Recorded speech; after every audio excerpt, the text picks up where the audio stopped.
Hello, everybody. My name is Viviana Mazza. I'm a journalist at Corriere della Sera, and I'm happy to moderate this panel today organized by ISPI. And the title is Feeling Tunisia's Democratic Pulse, Hopes and Challenges Ahead. After 10 years after the revolution, Tunisia is facing both institutional and socio-economic challenges.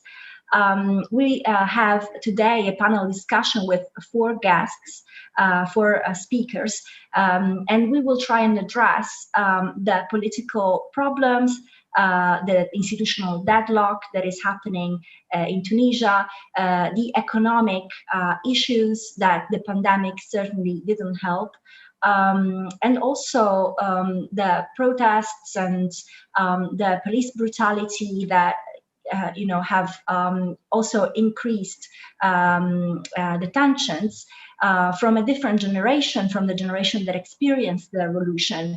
And so I'm also interested in exploring with the panel today what Europe can do, what role should Europe play, and how to reverse the negative trends to find the hopes from the title ahead in Tunisia's future. I'm happy to introduce the panel. Youssef Cherif is director of the Columbia Global Center in Tunis. Intissar Kherigi is co-founder of the Jasmine Foundation. Chloe Teevan is a policy officer at the European External Affairs at the European Center for Development Policy Management. And Sarah Yerkes, Dr. Sarah Yerkes is a senior fellow of the Middle East program at the Carnegie Endowment for International Peace. I will start by asking Mr. Cherif to talk about the political situation.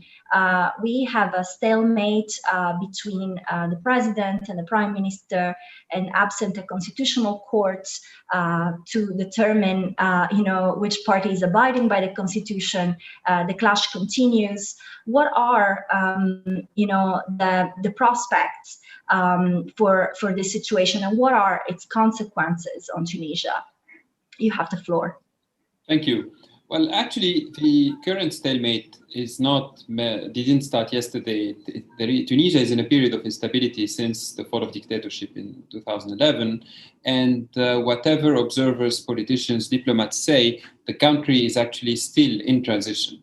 But it's true that the problems exacerbated in the last 2 years, following the sudden death of President Mechichi in summer 2019, the surprising results of the autumn 2019 elections, and then the COVID outbreak. And that actually pushed Tunisia to the current situation, which is perhaps the most complicated one in the last decade of democracy.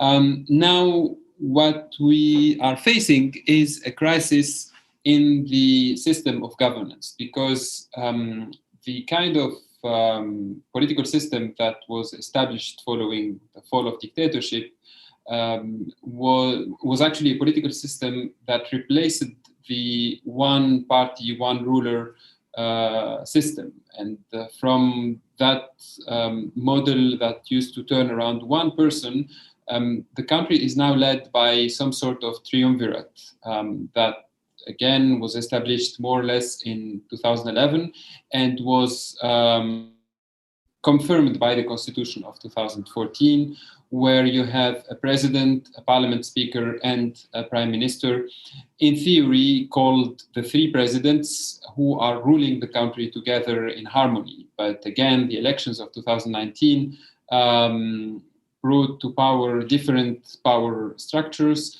about different power circles that do not necessarily agree with each other. And as you rightly pointed to, there is no constitutional court to solve the issues among them. Of course, one of the main solutions, or maybe the easiest solution today, is to agree on a constitutional court, solve the problems and clarify the prerogatives so that every one of them works separately and does his or her job as according to the constitution. Now, the problem with the Constitutional Court, and the reason why and one of the reasons why there is no Constitutional Court today, is that previously, when Ennahda was actually the strongest player in the country, say in the last 5 years, Ennahda was not very proactive in establishing the Constitutional Court. But now we see that Ennahda, which is still the strongest political party in the country, we see Ennahda advocating for putting in place the Constitutional Court. But whether it's doing that to defend democracy or because the president is becoming too powerful and the president is threatening its legitimacy or its popularity, there is a question mark there. So when Ennahda today is defending the establishment of a constitutional court, we see a lot of resistance from the other side. So here, this is the first dilemma, and it's too bad that the constitutional court was not established maybe 5 years ago, when there was a little bit more consensus around it in the country. This doesn't mean that there's no solution, and you would notice that in the last 10 years and even now, the crisis in Tunisia is not being solved by weapons or by tanks or by coup d'etat, but rather by incendiary statements, but they remain statements. The issue is still at the level of rhetoric, of speeches, sometimes popular movements or street movements, but that are actually controlled, contained, limited, and therefore nothing is lost. And there is no constitutional court, but there are some attempts by civil society organizations, notably the labor union, the union of business leaders, the same groups that pushed for the national dialogue in 2013, 2014. We see them again today, and they are still quite powerful, and they are pushing for discussion. And now that we're talking, actually, the president and the parliament speaker had a meeting just a few minutes ago, or 1 hour ago, and that's already hopefully the beginning of some stability or of less tension in the country, hopefully. So this is one thing about the Constitutional Court, and ideally, once they go back to some calm among them, to less tension, ideally they could establish a constitutional court so that instead of having informal mediations, we have clear and institutionalized ones. Now, another issue that should be solved and that needs to be solved now is this issue of who has more legitimacy and who has more power. And this is not only about the Constitutional Court, especially with regards to legitimacy, but with regards to the popular mandate. Because it's true that the president was elected by a large majority, but he was elected without having a clear vision, without having a clear program. And we see the results of that today. He doesn't have a machine around him, and he got elected because he seemed perhaps less corrupt or more idealistic, more reformist than others around him. But that's not enough to rule a country. So perhaps the electoral law needs to be changed. The conditions to run for election need to be changed so that when a president runs, he needs to have a team around him, a program, etc., or her, etc., etc. And the other thing, again related to legitimacy, those who were elected in 2019, many of the political parties and groups that got elected in 2019 lost a lot of popularity. Actually, some political parties fragmented since then. So those who are in parliament today, many of them do not represent the ideas and the groups that they presented themselves with in 2019. So they are not anymore representative of their electorate. So here, what I'm trying to say here is that the configuration changed entirely. And so if there is, if the tension continues between the different political players, if the situation does not improve, then there needs to be an early election in the country, which is, again, not the end of the world. Things are still very peaceful in Tunisia, and I think will continue to be peaceful. So early election may be an opportunity to move out of the current problem, but with the condition that some points of the electoral law needs to be changed about who can run for election, about the threshold to enter parliament, so that not just very divided and small groups become masters of the parliament without having strong representation on the ground. But then again, early elections may be a solution. Of course, the country is facing a dire economic and sanitary situation, so this will make early election quite complicated.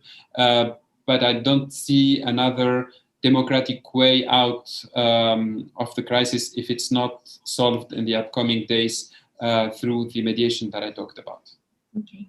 Thank you very much. And I would like to ask Ms. Intissar Kherigi about another aspect of this crisis. I mean, there's also economic problems with people that during the COVID pandemic have lost their jobs, and the unemployment rate rose. And we've seen, in Tunisia, I think that there is people are used to protests in January, but we didn't have just protests in January. We had, different waves.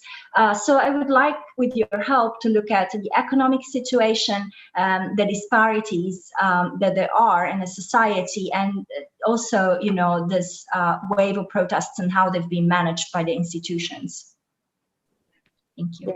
Yeah. Thank you, Viviana. Yes, I think that the situation has certainly been deteriorating since 2019, very clearly.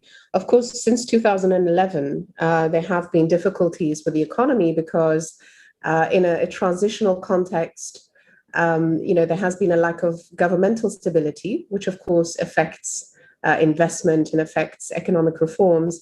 But also, let's not forget that Tunisia is in a region that is also in motion and going through a lot of changes. So the situation in Libya had a huge effect on the economy, since Libya was a very big destination for Tunisian workers.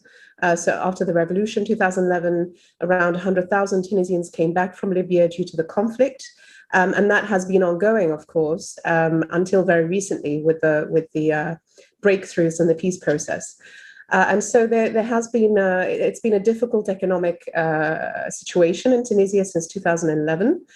We saw some improvements towards 2019. 2019 was a very positive year in terms of positive GDP growth, the fall of inflation, some signs of an economic recovery.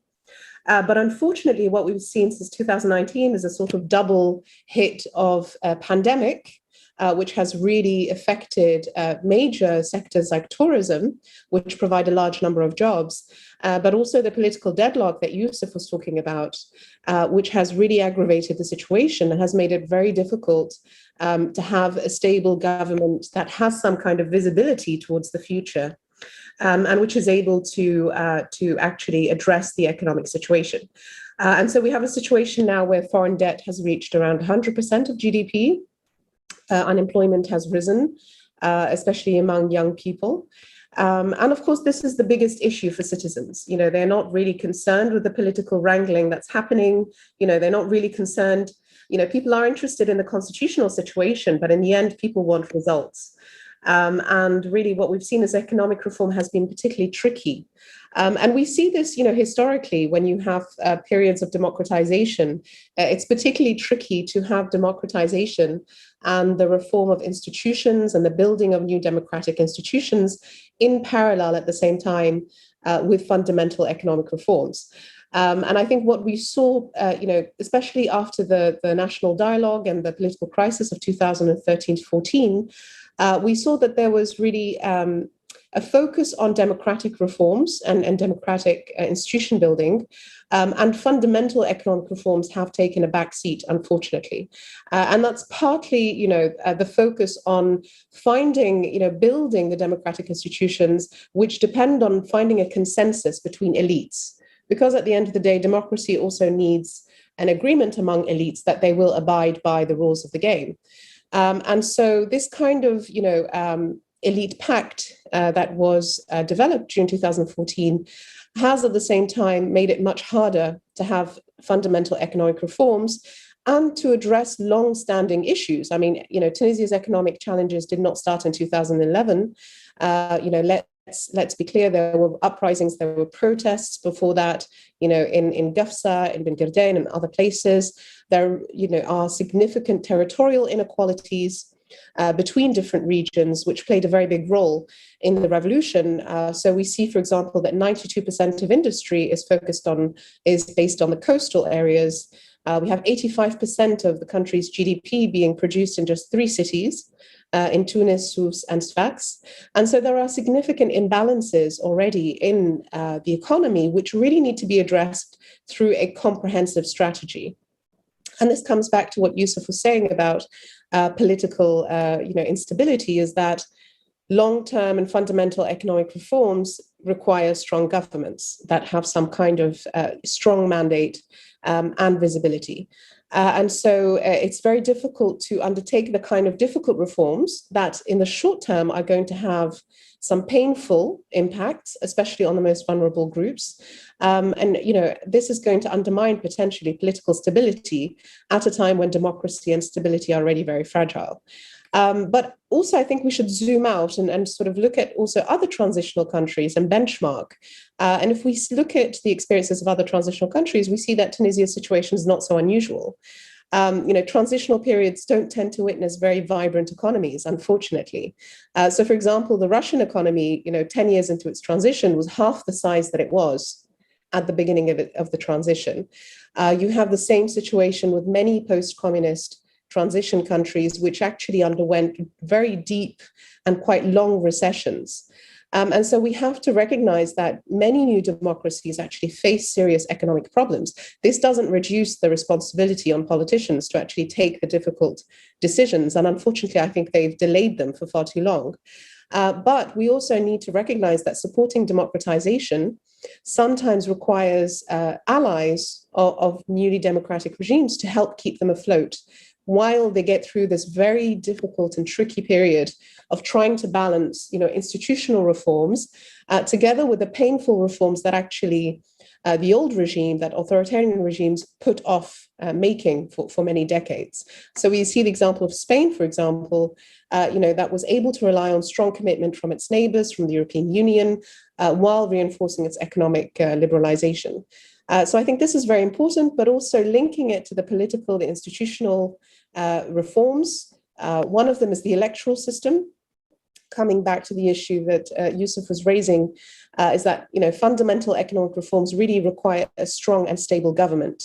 And so this requires reviewing the electoral system to really be able to produce a government that's able to undertake longer reforms and not be thinking continuously about surviving until the following week.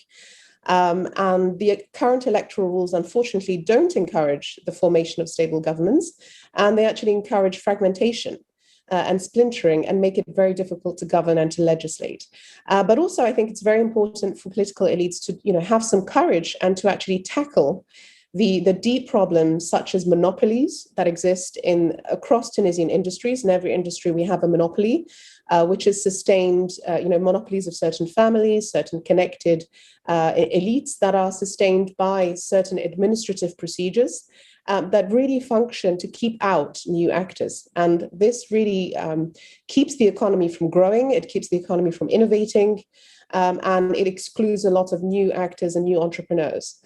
And at the same time, I think, speaking of the economy, we can't not address the informal economy, which has become a significant part of the economy, perhaps the majority, which was tolerated under Ben Ali and encouraged as a means actually of managing difficult border regions which don't have a lot of other economic investment. But now the formal economy really has grown to unprecedented proportions, representing over 50% of the economy. And this is causing massive fiscal losses for the state. And so there is a real problem in this area, and a real need to actually address the informal economy, strengthen institutions that combat corruption, and undertake serious political public administration reform and economic reforms as well. Thank you so much. I would like to give the floor to Dr. Sara Yerkes.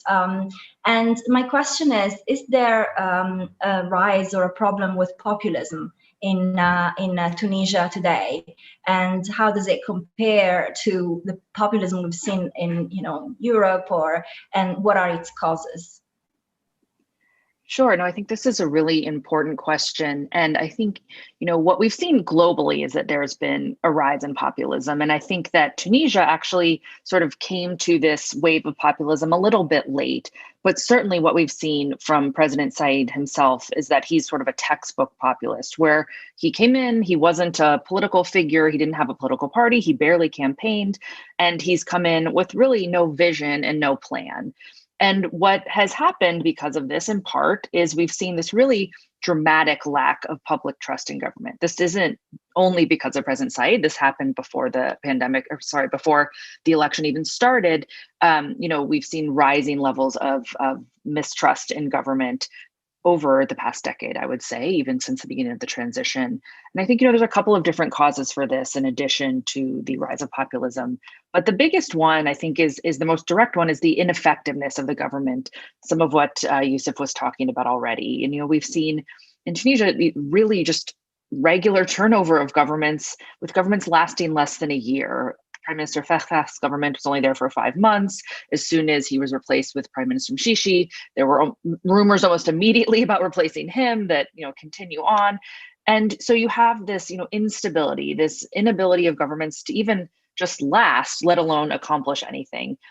On top of that, you have vicious infighting. You have both the fights between the president and the prime minister, which in some cases are very petty, in some cases are very important and go to the issues that Youssef was mentioning between the separation of power.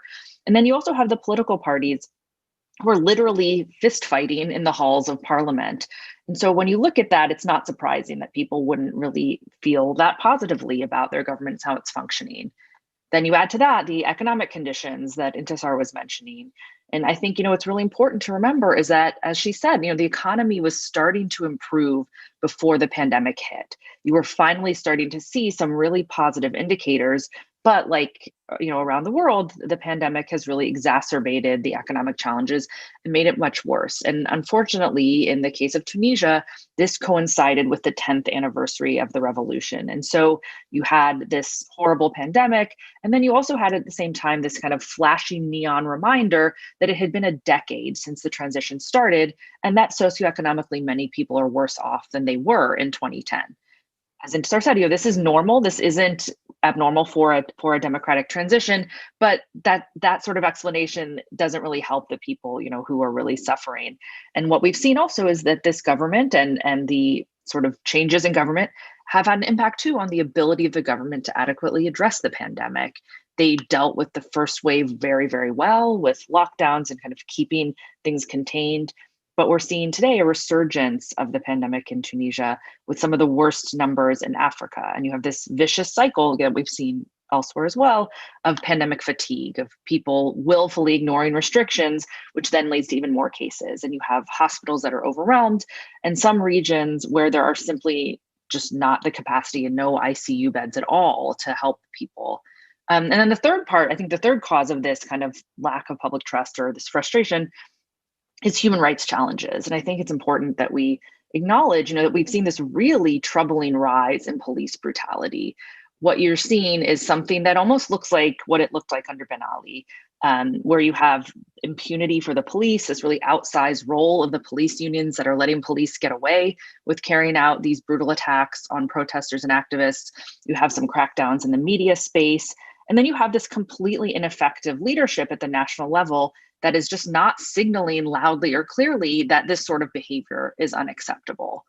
And so I think, the consequences of all of this, the consequences of this lack of public trust and this populism is that you have even more populism. You have this idea that parties that are longstanding or people that are experienced in politics are not going to be effective. When we saw in the 2019 elections was anyone who had any sort of experience or any sort of role in the government really did very poorly.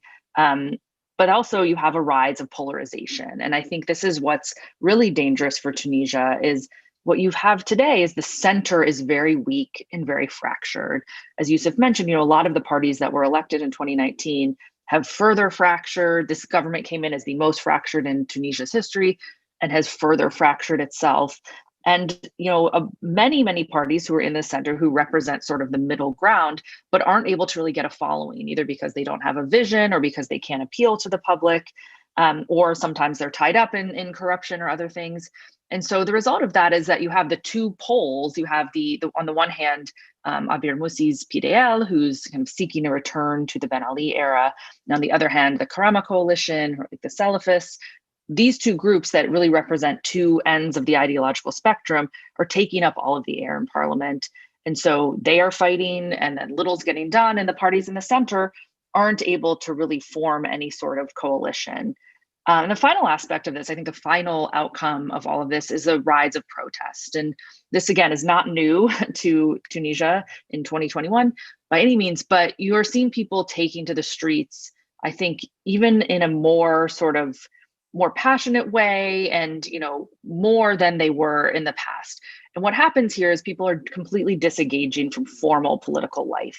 So rather than, forming political parties, running for office, or supporting political parties, people take to the streets as the most effective form of action. And that has real consequences for the health of the democratic transition. Without effective parties, without effective government ministries, without effective political leaders who are actually connected to the people, who the people believe in and who they trust, you're just going to continue this vicious cycle where you end up having people in power who don't have a constituency, who don't have a vision, who don't have a plan. And that's really, really dangerous, especially for where Tunisia sits today, as we've heard from the other speakers. Yes, and I think that the Carnegie Center had an article that was actually, the title had The Wrong Generation, what I was, mentioning earlier, which was one of the hashtags used by Tunisian youth who are now protesting, and they are the children of the previous generation. They're the wrong generation because they don't know the brutality of the Ben Ali era, but they also don't fit into these traditional groups they found. So it's a really interesting phenomenon, I think. But I would like to give the floor to Chloe Teevan, because now the issue is, what is Europe's role? How is Europe,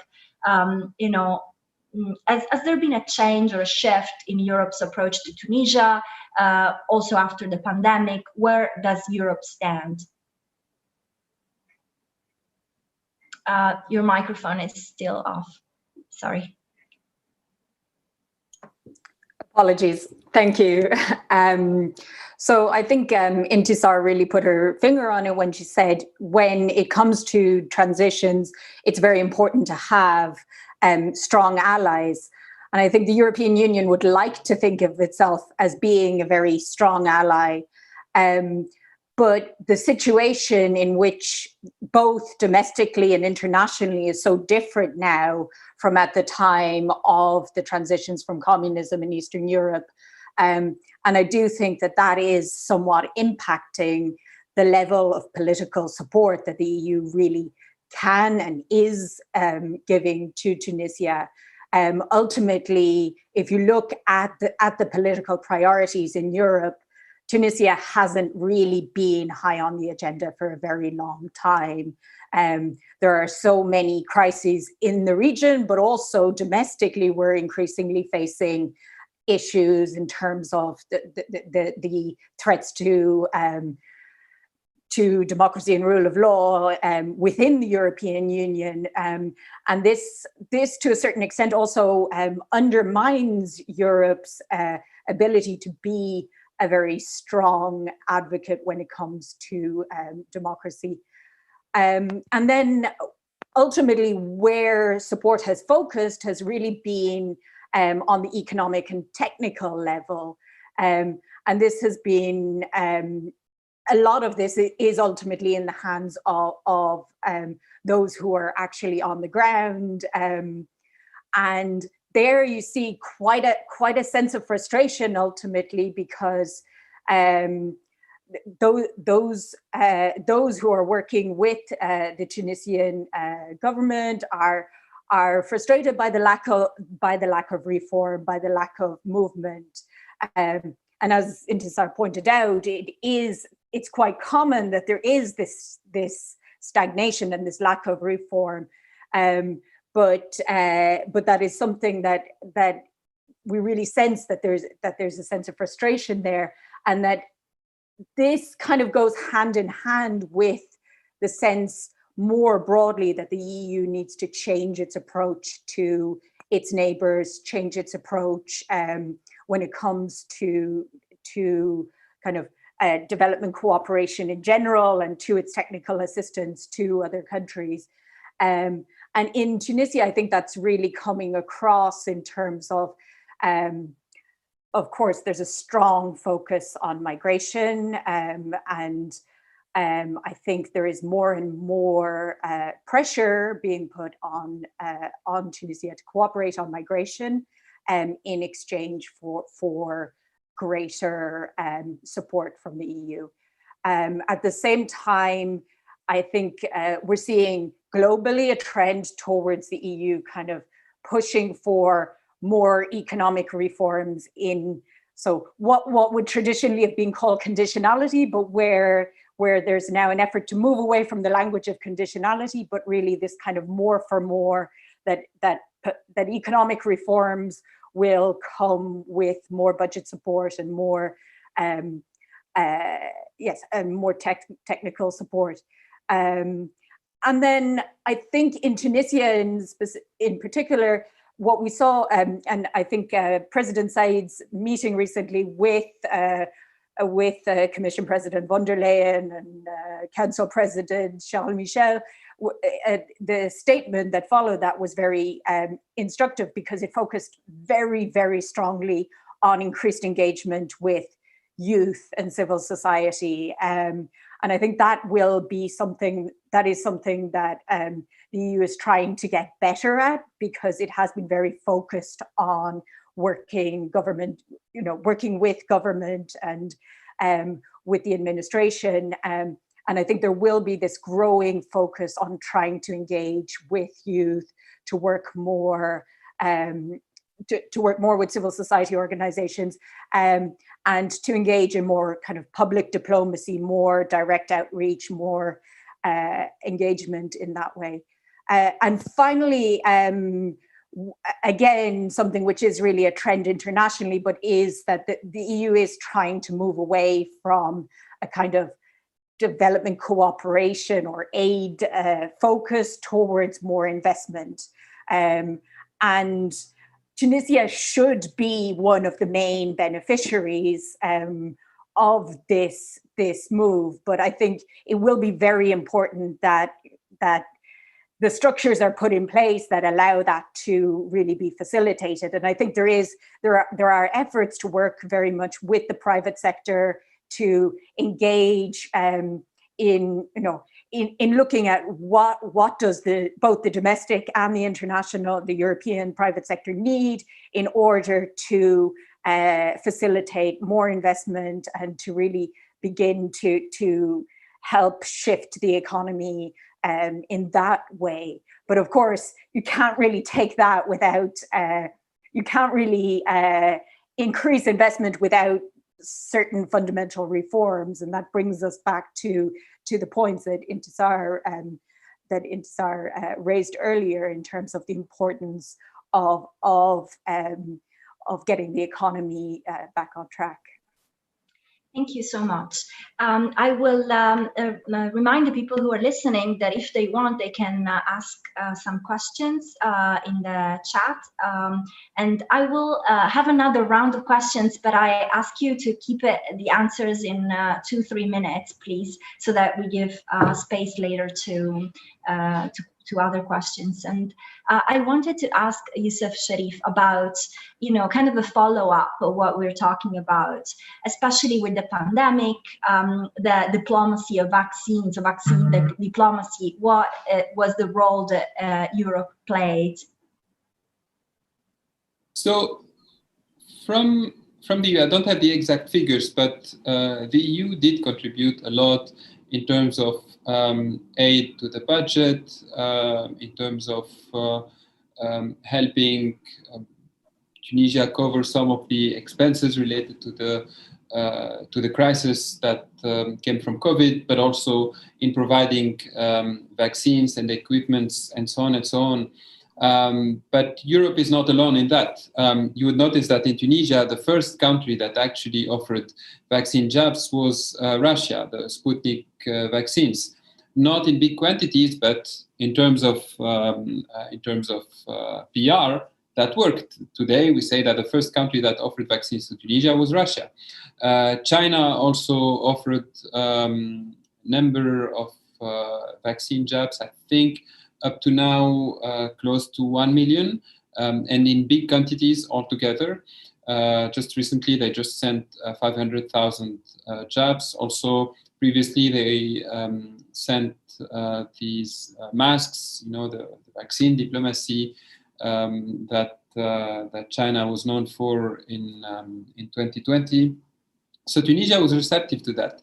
And as I said, the EU did help, but did not communicate well on that. And for a country that is that close, so speaking about Tunisia, we often hear European diplomats and policymakers saying that Tunisia is the first recipient of EU aid in the southern Mediterranean.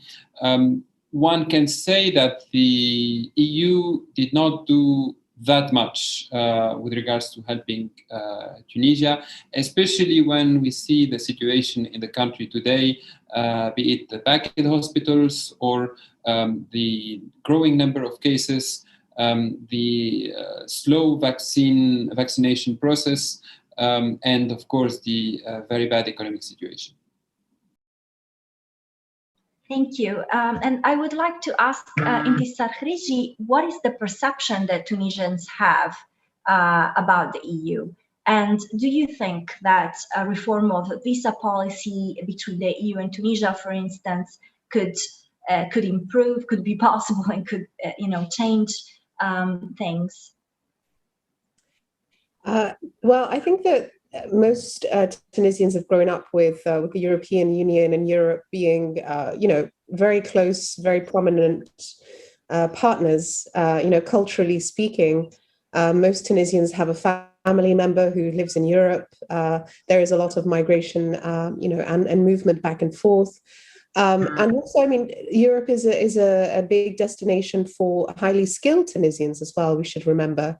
Apart from, the migration crisis, we also see a brain drain for Tunisia. Tunisia is losing out on thousands of very skilled workers, doctors, professors, engineers who go to Europe and who are also benefiting European economies.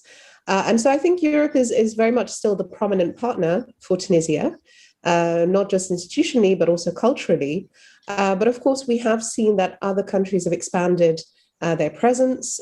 We see, China and Turkey have become significant trade partners, whether through the formal or the informal economy. But I think that Tunisians are very aware that the international community has stood by Tunisia. But I think that far too much of that has been focused very much on very technical institutional reforms. And there hasn't been much communication, I think, at the subnational level, closer to people about, the role of the EU. In the European Union, for example, you have infrastructure projects that are supported by the EU, where you actually see, supported by the European Union, and that's had actually quite a big role, I think, in a lot of newer EU member states in making very visible, the support of the EU. And I think for the EU to have more communication about its support to Tunisia is very important, not just through diplomacy and at the highest levels, but also culturally speaking, I think the refocus that Chloe mentioned towards civil society and youth is very positive, because I think civil society can play a very important role. But I think the support to civil society so far has been very much focused on the micro level, on micro projects. And actually what civil society needs in Tunisia is a sort of scaling up of their experiences. And so, what we have is kind of project funding to do very small interventions. And actually civil society in Tunisia has developed very innovative and successful models that can be scaled up.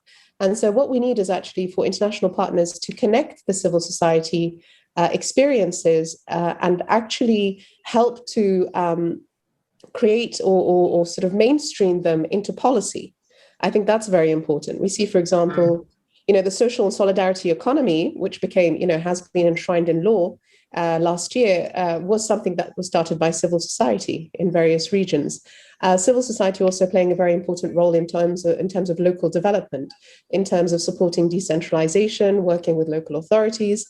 And so I think there should be more of an approach of not treating the state and civil society separately, but actually trying to integrate civil society into discussions with state institutions around policies.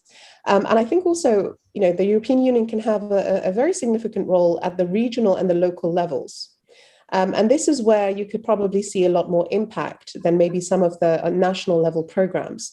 And coming back to what I was saying in the beginning, territorial inequalities are still a very significant issue. You have poverty rates that are 4-5 times in some regions what they are in others. And just to keep it short, the European Union has very good experience of addressing regional inequalities. For example, you have the European Fund for Regional Development, the Cohesion Fund, which has really sought to tackle regional disparities. And so I think that the European Union could refocus its approach on the subnational level, working on regional development, working to support the recruitment of skilled staff into the public administration at regional level, supporting Tunisia through its expertise in terms of managing regional funding and regional development, and supporting the establishment of a regional bank, for example, to support investment, entrepreneurship in interior regions. And this would bring it closer into contact, I think, with the public and help with the communication. But just to finish off, I think the terms of the relationship need to be radically redefined as well. I think what is on offer for Tunisia is not, I think, sort of appealing enough to help overcome the internal resistance that we see from a lot of entrenched interest groups, unfortunately. And so I think it really is the time now for the European Union to think about offering quite different mechanisms, perhaps thinking about integrating Tunisia into the economic area. This is something that others have mentioned on a sort of Norway-style arrangement, but really offering something that can help with integrating greater sort of social and economic integration, and also offering something that really gives significant benefits in exchange for the reforms that Tunisia is going to have to undertake. I have a question, from the American point of view for Dr. Sarayerkis, because we've seen in Berlin, Secretary of State Blinken has talked about Libya and, especially the foreign forces and the need to remove them, but also a lot of other things, looking at the elections. Of course, the situation in Libya has impacted the situation in Tunisia. So do you think that, from an American perspective, that is, are they thinking of Tunisia too? Are they just thinking of Libya and extremism? And anyway, whatever they're thinking of, can it have an impact for Tunisia? Sure, yeah, I do. I mean, I think Libya is a more important country to the United States, particularly because of the role that the United States played in the, bringing about the post-Arab Spring and the removal of Gaddafi and all of that. I think that the U.S. and particularly President Biden, who himself was vice president during the time that this all happened, they feel a responsibility to try to fix the mess that in part they made. But I do think that the United States is thinking about Tunisia. Now, the U.S. is not nearly as important of a player as Europe, for sure. But I think that what we've already started to see is that this new presidential administration is a little bit more engaged with Tunisia than we saw certainly under President Trump. And we're starting to see, at least rhetorically, there's a shift from just the kind of security-focused approach towards a more values-based approach, including, recognizing and applauding Tunisia for its progress. And I think, a couple of things that we've seen on the diplomatic front already is that the Vice President of the United States, Kamala Harris, made a call to President Saied. That's a pretty big deal. We have tomorrow, actually, there's going to be a virtual visit of the Deputy Secretary of State, Wendy Sherman, to Tunisia to highlight the relationship.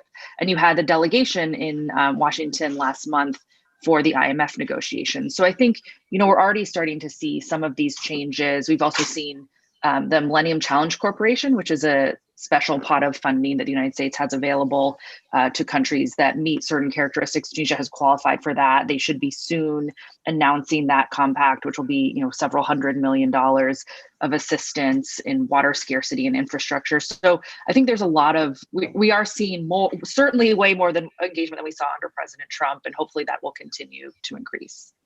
Thank you. And following on this, I actually have a first question for Chloe Teevan coming from the audience. And the question comes from George Bright. And what he's saying is that you mentioned the need for economic reforms, but what sort of reforms?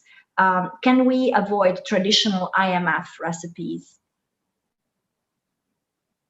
The microphone. I apologize. We're in a strange situation at the moment, I think, where actually when it comes to economic policy in the global north, there is a huge shift taking place, particularly with President Biden in the US, but also with the Recovery Fund in the EU. And so we're seeing a kind of shift away from austerity policies in a quite dramatic way in Europe and the US. And yet it does seem that in terms of the kinds of economic reforms that are being put forward by the IMF, certainly they have been softened since the heyday of the Washington Consensus, but there is still quite a strong focus on ultimately on kind of structural reforms that will hurt many normal Tunisians in the case of Tunisia, but it's true in other countries also. That so I do think that there's actually a need for this international shift that we're seeing to also reach the IMF in a more important way. However, I think what would be really important in terms of from the European perspective is just to see first steps towards trying to deal with the economic situation in a meaningful way. The sense really is that nothing is moving any longer, and I think others can speak much more in depth about what is actually taking place at the moment. But the EU has for a long time, has ultimately supported the kinds of reforms that the IMF has been pushing for in terms of reforming the public administration, and has been giving quite a lot of technical support as well to try to facilitate more structured processes within the administrations and to try and make certain processes more efficient. There's a lot of work happening in terms of trying to help with the digitalization of public administrations, but a lot of what the EU is doing is very, very technical. And I think Youssef mentioned, it's not necessarily very well communicated in terms of there's a lot happening in terms of this kind of technical level of support, but it doesn't necessarily get people don't necessarily know what's happening or what that actually could mean in terms of how the EU is supporting Tunisia. And And I think that's where, this new focus on public diplomacy could be quite important if it's done correctly, where there's much more of a focus on communicating what the EU does. And as someone who grew up in Ireland, what Intissar mentioned about the flags on the roads and on schools, on car parks, that is how you create a sense that, yes, this is a meaningful and useful actor, I guess. But I think there's a lot of work to be done in terms of strategic communication for the EU to actually, And we're starting to have more and more questions. I will ask one to Youssef Cherif. I know he has to leave at exactly 4 p.m. And also it is about something that you talked about. The question is from Alia Mubayat. Do you think that anticipated elections and the formation of a new government can help bring back a dynamic of reforms? And how should the international community support Tunisia through this longer transition period before actual reforms are put in place? Hi, Alia. Yes, I think early elections, if they are done with So there needs to be a change in the electoral law and in the way elections are done, so that we don't find ourselves in the same situation where we are today. So if that change takes place, and there were a lot of discussions among Tunisian politicians, members of parliaments, parliamentary groups, and so on in the last few years about what kind of change is needed at the level of the electoral code and law, etc., so that we avoid the same situation where we are today. So if that's to happen, and then we have early elections, then we would probably have a more stable government. As Intissar mentioned, the government that is not thinking only about saving itself for the day after, but rather thinking about long term and making plans over 2 to 5 years. So once we have that, then we would definitely move towards more sustainable reforms, more institutional reforms that are there to last, and that will help improving the economic situation in the country. Now, what the international community can do, I think one very important point that the international community should, especially the democratic international community, should remember is that the fact that Tunisia is a democracy is not a given. So it's important to keep stressing that Tunisia is worth helping as a democracy, and that democracy needs to be kept and sustained. So that should be the first pillar. After that, more development aid, more partnership projects, the different scientific and educational cooperations. That these are things that build for the future and are frankly very needed. But sadly, we are facing a very dire economic and sanitary situation. So I think today, the first thing that the international community should do is actually helping Tunisia get more vaccine jabs, so that we have less people dying, and so that the economy can restart. And also, I think, pump more cash in the Tunisian central bank. Thank you. And we have 2 economic questions that I will ask the first one to Intissar and the second to Chloe. The first one for Intissar is from Paul Arts. What would the much needed comprehensive economic strategy look like, taking into consideration the constraints of 1, the neoliberal order, which is still dominant, and 2, the not too cooperative attitude of EU countries that protect their own agricultural producers? Yes, I think that's a very good question. Part of the problem we find ourselves in is that Tunisia is stuck in a particular developmental model that was put in place, from the 1970s, and which really, puts Tunisia in a particular position in the world economy, in which it is producing very low quality goods with very little added value. And we've had, part of one of the factors in the revolution was that the education system is actually producing very different types of skills to those that are that can be absorbed by this very low added value model of the economy. And so there is a real need to actually really think about how to develop value-added sectors. And Tunisia has a lot of potential in this area. I mean, last year, Tunisia was, I think, chosen as one of the most innovative economies in terms of the amount of, innovation in digital technology that's happening. There are a lot of startups, especially, managed by young people that are coming up with new digital technologies. And so there is a lot of potential in this particular area.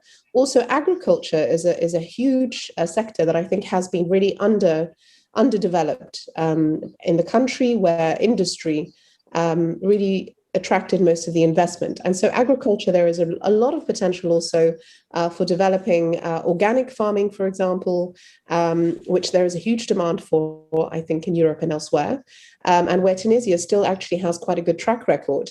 And so there are a number of sectors where there is a lot of potential, but the problem is really putting the whole value chain together.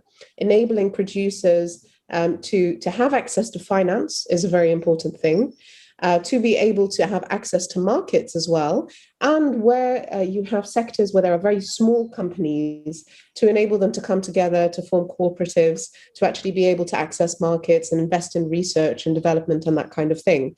And this is one of the major issues, I think, in the Tunisian economy, is that you have very, very small companies. I think about 98% of the economy are SMEs. And so, we need to encourage forms of small companies and small producers, especially in the agricultural field, coming together to be able to access markets. And, it is difficult to have this shift from an economy stuck in a very particular place in terms of, inputting into the global economy very low value added goods, but it is possible. We've seen it in other countries, in Asia, in Latin America and Africa. But it requires a comprehensive strategy, which comes back again to political stability. So these two things are really very much intertwined. And I think, Europe can help. Of course, there are areas where there's competition. Agricultural goods that Tunisia produces are often similar to those in Southern Europe. And so, there is a certain level of competition as well. But I think that there are many areas where there could be a lot of cooperation. And one area I'll mention just to end is also renewable energy. Renewable energy is something that, and I see Chloe nodding, is an area I think there's a lot of potential for cooperation, because, Tunisia is a ripe environment in terms of solar energy, for example, and others. And so there are sectors where there can be, a lot of win-win investments, I think, between Europe and Tunisia. So Chloe was nodding about cooperation, but I'm going to ask you about competition, because the other question was about whether to what extent the EU still is protective of its own products vis-a-vis products coming from Tunisia, but also from North Africa in general. I think certainly in agriculture, we do see that to a great extent. Although in the case of Morocco, there is a free trade agreement that actually applies to agriculture as well, which isn't the case with Tunisia to the same extent. But I do think that actually leads to a certain economic model that has been quite highly criticized in the case of Morocco, where ultimately to apply EU standards in agriculture is extremely costly. And that means that only very large farmers and sometimes European companies investing in Morocco can actually take advantage of that free trade agreement. But I think, in European supermarkets in Northern Europe, certainly now there's a huge amount of Moroccan agricultural produce. But the question for Tunisia then is that the kind of agricultural production that Tunisia actually wants? And the Moroccan example is a good one to look at in terms of understanding what a free trade agreement in agriculture might mean for Tunisia. And I think a lot of the resistance to the idea of the deep and comprehensive free trade agreement between Tunisia and Europe has been focused on the fact that farmers feel quite worried about what the consequences would be of such a free trade agreement. So certainly agriculture is a difficult one. And at the moment, I think what is in place are quotas which don't really adapt to actually the production at different times. And the Tunisian Observatory for the Economy did a fascinating study a while ago where it looked at olive oil production and how ultimately the quotas from the EU on olive oil imported from Tunisia really didn't allow for any flexibility when it came to what the production in Tunisia actually was at any given time. When it comes to industry, I think there's actually so many opportunities right now because, again, the global economy is shifting. There is this strong focus in Europe on this concept of strategic autonomy, of moving away from value chains that are totally dependent on China, towards more reshoring of industry and maybe nearshoring of industry. And the HRVP, Youssef has pointed to the possibility of more nearshoring, much more, of European value chains of parts of the European value chains increasingly being situated in North African economies. And Morocco has already, to a certain extent, started to take advantage of that, but it hasn't been nearly enough. In the case of Tunisia, that kind of started at some point, but has really, really stopped in the last years. And there's been very, very little European investment. So I do think that there is an opportunity for much greater European investment in North Africa. But again, this will require that the structures are in place that allow that to happen. And that's also connected to kind of the European instruments to incentivize more investment in North Africa, which is a big focus within the European institutions at the moment. Thank you. And we have one final question for Dr. Yarkis from Rosa Marion. We know that reforming the practices of the security sector has been an issue since 2011, but what do you think is causing this recent increase in police brutality? Yeah, this is a really important question. I think in part, it's frankly the ineffectiveness of government, that there's less oversight over the security services than there used to be, that the police unions have traditionally been quite strong, but they've really been allowed to kind of act with impunity, in part because you have the government not paying as much attention or not that they don't care. Certainly, I do think that both Prime Minister Mechichi and President Saied certainly care about human rights and are concerned about this, but they just don't command the same ability to enforce these issues. And then also you have a more angry and frustrated population. And so the protests themselves have gotten a little more violent than they were before. And so it's kind of, again, a vicious cycle where you have protesters who are themselves acting a little bit more aggressive, but then the police responding really, in a way that's not acceptable, in a way that really violates human rights. And then again, crackdowns on media where you're not necessarily getting the same information about what's going on that people used to get. And so I think there's a lot of combination of factors that are enabling this to continue. Mm-hmm. Thank you so much. We have, taken all our time and even a little bit more. So I just want to thank you all for participating in this.